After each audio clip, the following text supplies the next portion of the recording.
मेरे मित्रों और साथियों, आपको प्रणाम। आज देश के जम्मू कश्मीर राज्य से दिल को दहलाने वाली खबर प्राप्त हुई है, मिली है। मित्रों और साथियों, 89-90 के बाद में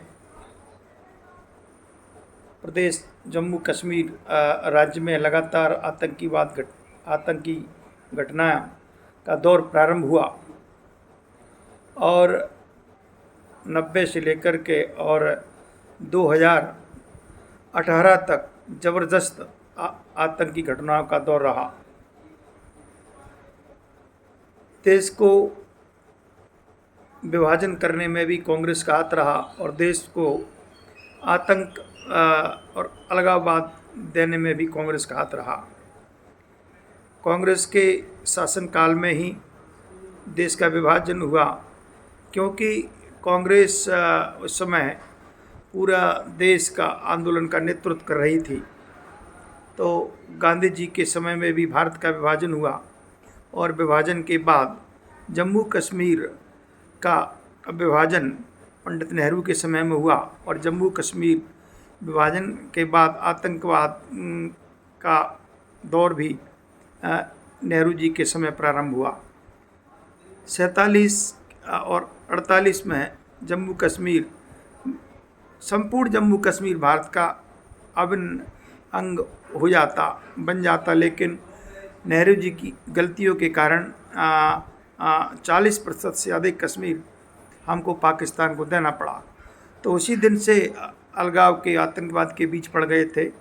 देश विभाजन के लिए गांधी और जम्मू कश्मीर का विभाजन के लिए नेहरू और आतंकवाद के लिए कांग्रेस। तो कांग्रेस और कांग्रेस के नेता कहीं न कहीं देश विभाजन और जम्मू कश्मीर का विभाजन और भारत में आतंकवाद को जगह देना, अलगाववाद को जगह देना और नक्सलवाद को जगह देना भी कांग्रेस की देन रही है।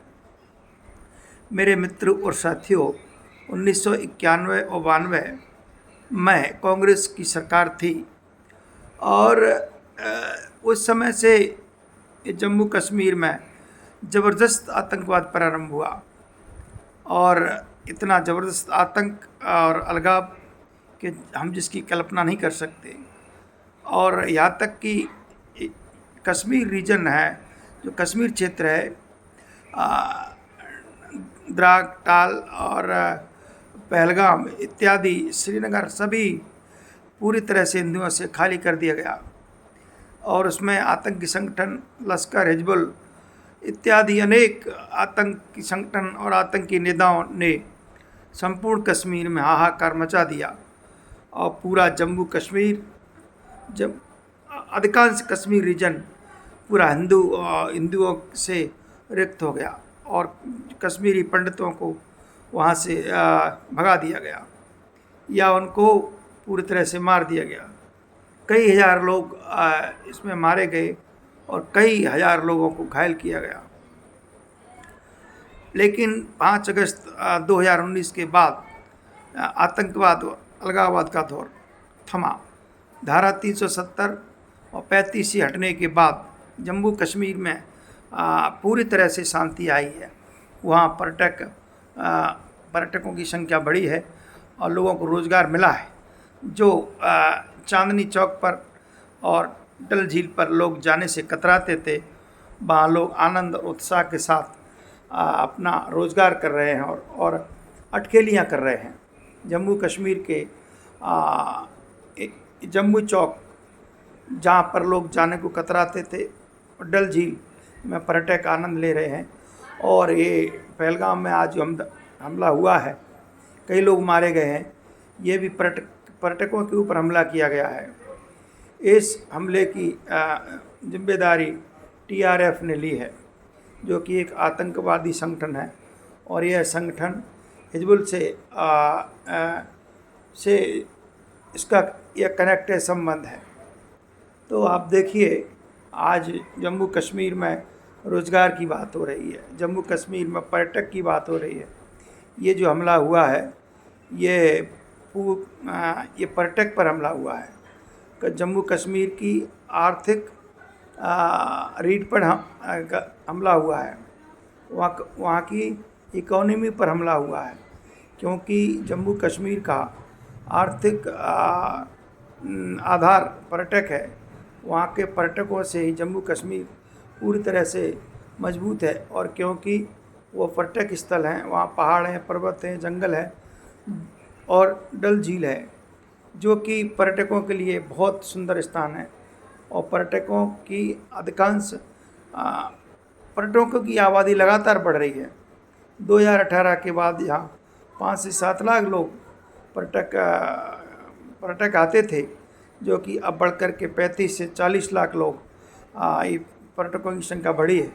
जब पर्यटक बढ़ेंगे तो लोगों को रोज़गार मिलेगा, ठेला वालों को, दुकान वालों को, घोड़ा वालों को, और सभी सेक्टरों को रोज़गार मिलेगा, लोग आर्थिक दृष्टि से मजबूत होंगे। तो आतंकवादी जो घटना है वह जम्मू कश्मीर के लोगों के लिए बहुत ही निंदनीय घटना है। प्रधानमंत्री महोदय आज सऊदी अरब गए हुए हैं। उन्होंने गृह मंत्री को फ़ोन पर बात करके निर्देश किया है कि आप जम्मू कश्मीर जाएं और स्थिति का जायजा लें। जम्मू कश्मीर गृह मंत्री अमित शाह जम्मू कश्मीर पहुंचकर जम्मू कश्मीर की राज्यपाल और मुख्यमंत्री और सेना के और पुलिस के अधिकारियों के साथ हाई लेवल मीटिंग कर जम्मू कश्मीर की समस्या पर बात कर रहे हैं। और पहलगाम में जो हमला हुआ है उसके निपटने के लिए, उसको